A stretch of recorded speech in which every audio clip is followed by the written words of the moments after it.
Hello student, कैसे हैं? केमन आছেন? केम छो? मैं तुषार सर फिर से आप लोग का एक और बार स्वागत करते हैं आज के क्लास में। आज हम लोग मैथमेटिक्स क्लास 12 कंटिन्यूटी में हैं।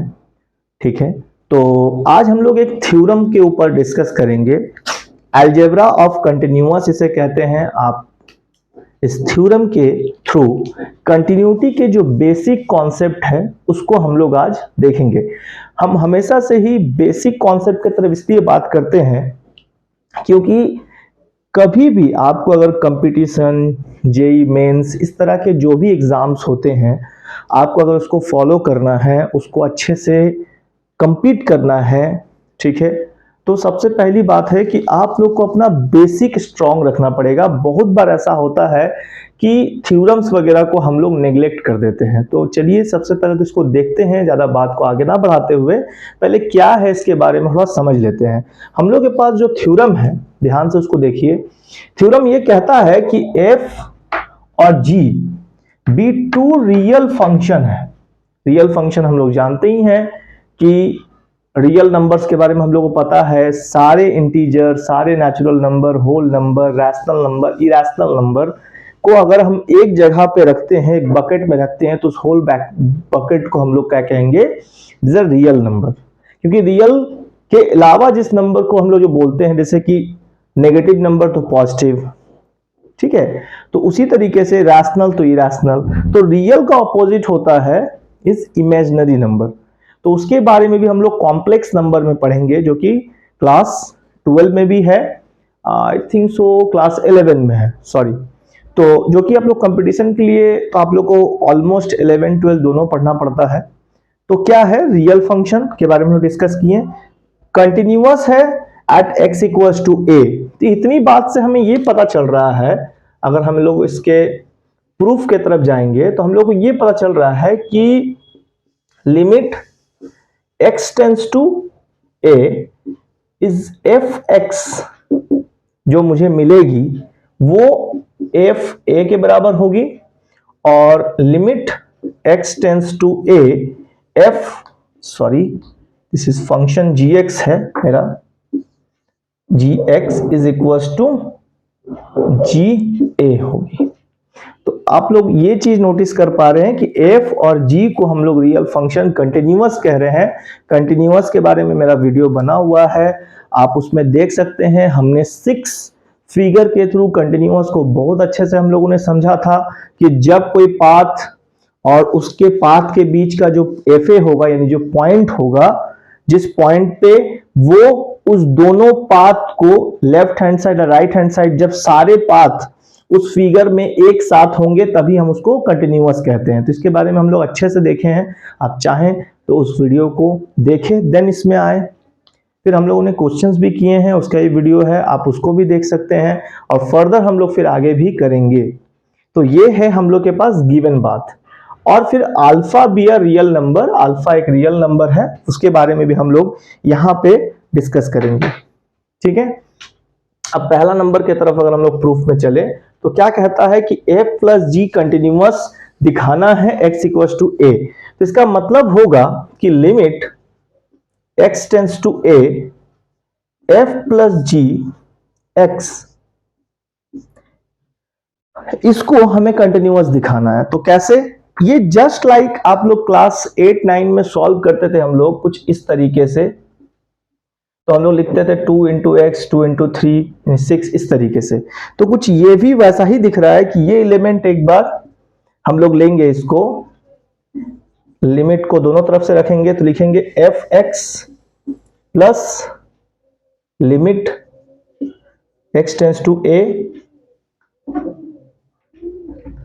It is G X. ठीक है, अब इसका वैल्यू हम लोग देखिए यहां पे लिख चुके हैं, दिस इज एफ ए और इसका वैल्यू है एफ जी ए, देख पा रहे हैं। और इसको हम लोग फर्दर लिख सकते हैं क्या? एफ प्लस जी ए। तो आप लोग देख पा रहे हैं कि हम लोगों ने इसको x टेंस टू a अगर f प्लस जी जो है वो कंटिन्यूअस है at x equal to a पे, तो इसको हम लोग देख पा रहे हैं यहां से हम लोग क्लियरली हम लोग इसी के फॉर्मेट में अगर fx होता है तो fa होता है, तो यहाँ पे f प्लस जी था, x के जगह पे ये a आ गया। बस इतनी छोटी सी बात है, बुक में जनरली रहता है पर हम लोग कभी कभी इसको नेग्लेक्ट कर देते हैं, हम लोग डायरेक्ट क्वेश्चन की तरफ चलते हैं। और जेई मेन एडवांस में हमेशा याद रखिएगा, बुक में जो नोट करके लिखा रहता है या रिमार्क्स वगैरह लिखा रहता है उस पर जरूर ध्यान दीजिए। कभी कभी जेई मेंस में मे बी एडवांस में भी बहुत से ऐसे क्वेश्चंस होते हैं जो डायरेक्टली आप लोग ऑप्शन देखकर टिक आउट कर सकते हैं, क्योंकि आपको वहां पे टाइम को भी मैनेज करना है, सिर्फ ऐसा नहीं कि आपको क्वेश्चन सॉल्व करना है, आपको लीव करना भी आना चाहिए। ठीक है, तो चलिए ये हो गया फर्स्ट। सेकंड की तरफ चलते हैं। सेकंड क्या है, f माइनस जी, एकदम सिमिलर होगा, तो ये आप लोग भी कर सकते हैं, बट फिर भी मैं इसको f माइनस जी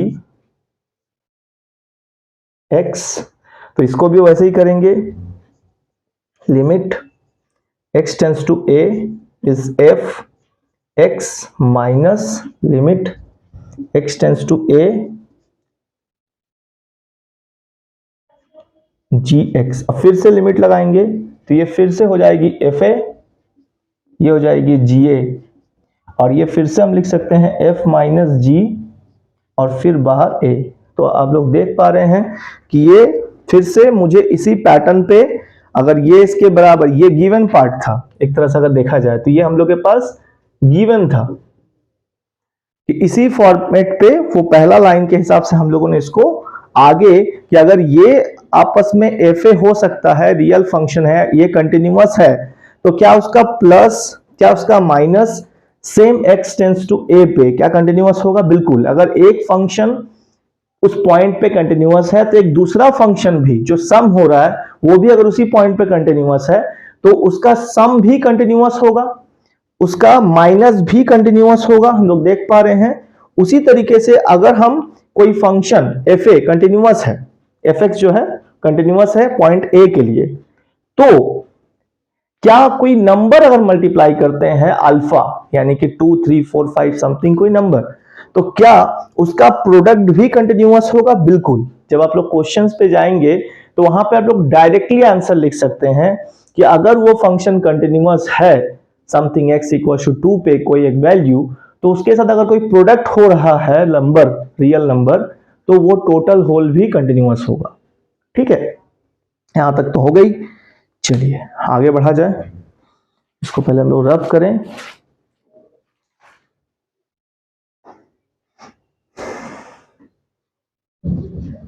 आप लोग पॉज कर लीजिए और नोट कर सकते हैं कि बेसिक पे हमेशा ध्यान दीजिए, क्योंकि बेसिक हमेशा ही इंपॉर्टेंट होता है। अब हम लोग के पास क्या है कि कोई वैल्यू अगर एक अल्फा f जो है वो कंटिन्यूअस होगा या नहीं। ठीक है, तो चलिए इस पे भी हम लोग बात करते हैं।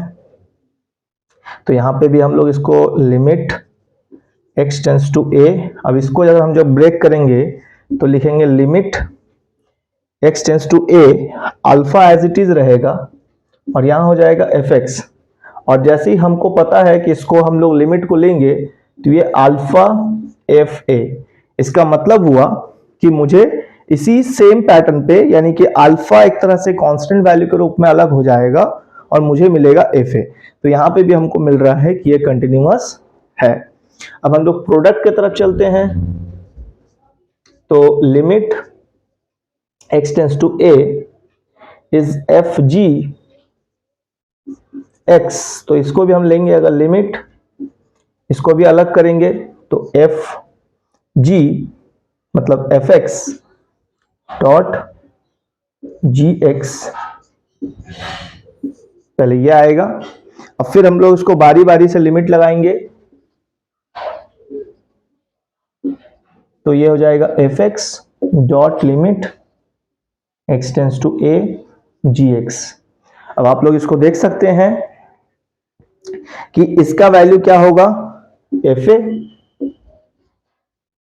इंटू इसका वैल्यू होगा जी ए और यहां से आप देख सकते हैं एफ जी, तो ये हो जाएगा एफ डॉट जी ब्रैकेट, हम लोग इसको लिख सकते हैं ए, तो यानी हम लोग इसको लिख सकते हैं एफ जी ए, तो यानी सेम टू सेम, जहां पे ये है वहां पे ये, तो यानी इसी फॉर्मेट को वो फॉलो कर रहा है। तो हम लोग यहां पे भी इसको बोल सकते हैं कि प्रोडक्ट भी कंटिन्यूअस होगा अगर उसका फंक्शन कंटिन्यूअस है उसी पॉइंट पे तो। ठीक है, चलिए नेक्स्ट हम लोग चलेंगे थर्ड फोर्थ, अब हम लोग फिफ्थ सिक्स की तरफ चलेंगे।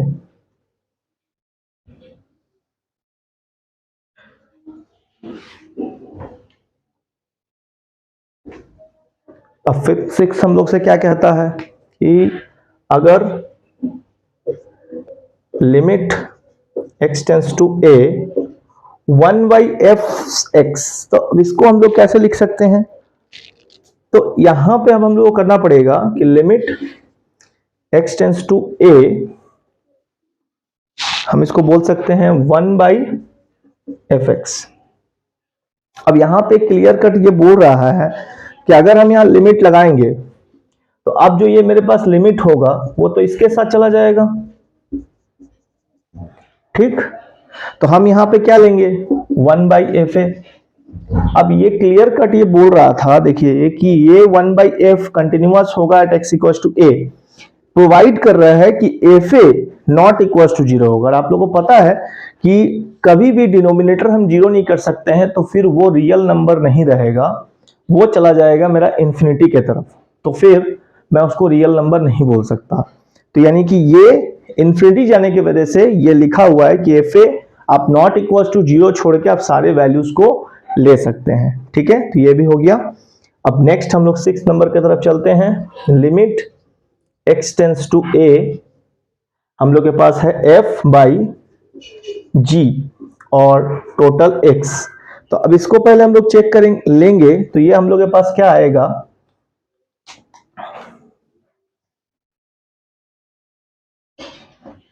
ये हम लोग के पास क्या है पहले वो देखेंगे। तो हम लोग इसको लिख सकते हैं limit x tends to a, जो कि एक बार fx होगा, फिर limit x tends to a, फिर होगा gx। और अब आप लोग जान पा रहे हैं, देख पा रहे हैं, समझ पा रहे हैं कि यहां पे हो जाएगा fa/f(ga). अब आप लोग यहां पे फिर से आएंगे, यहां पे फिर से देख पा रहे हैं कि जो ga है वो नॉट इक्वल टू जीरो होगा। इसका मतलब है कि वो जीरो नहीं होना चाहिए। फिर से वही बात आ रहा ना कि डिनोमिनेटर को हम लोग जीरो नहीं कर सकते हैं, सीधी बात है यहाँ पे।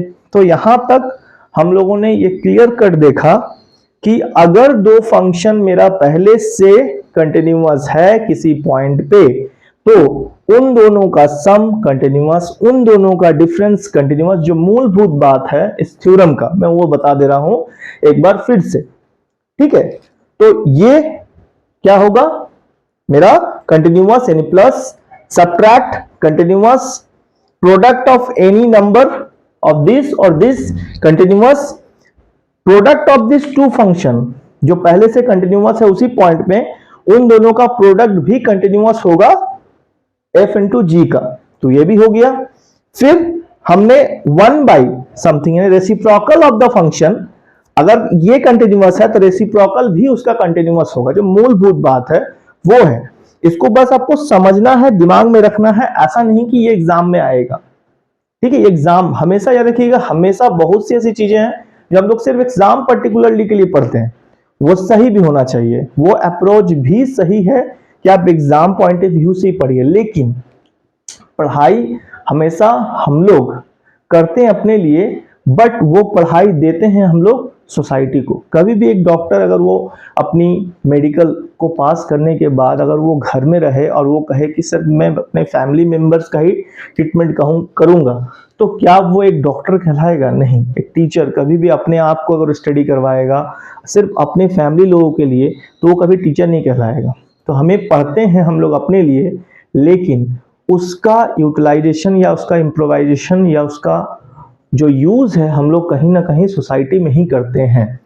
तो हमेशा थोड़ा सा अपने आप को एग्जाम से भी थोड़ा बाहर निकाल के, अगर ये इंपॉर्टेंट नहीं है तो बुक में क्यों दिया है, कुछ तो बात होगी। तो उसका मूलभूत बात यही है कि अगर दो फंक्शन कंटिन्यूअस है एक ही पॉइंट x के लिए जो कि a है, तो उन दोनों का सम भी कंटिन्यूअस होगा, उन दोनों का डिफरेंस भी कंटिन्यूअस होगा उसी पॉइंट में।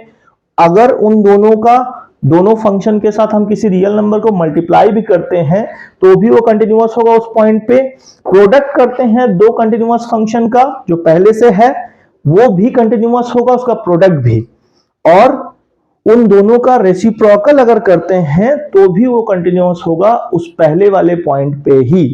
और उन दोनों फंक्शन को अगर हम लोग डिवाइड करते हैं तो वो भी कंटिन्यूअस होगा, लेकिन रेसिप्रोकल और डिवाइड में ध्यान देना है कि डिनोमिनेटर को हमें जीरो नहीं होने देना है।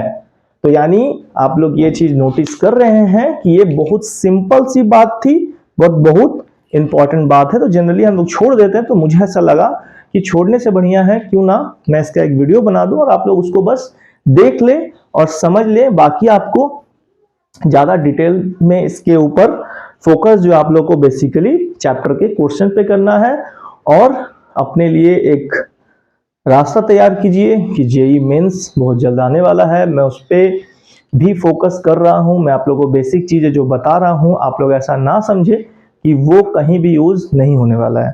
तो इसी तरीके से थैंक यू। और आप लोग के लिए जो अपने मन से आप लोग बिल्कुल सब्सक्राइब करेंगे मुझे पता है। और बस आज के लिए इतना ही।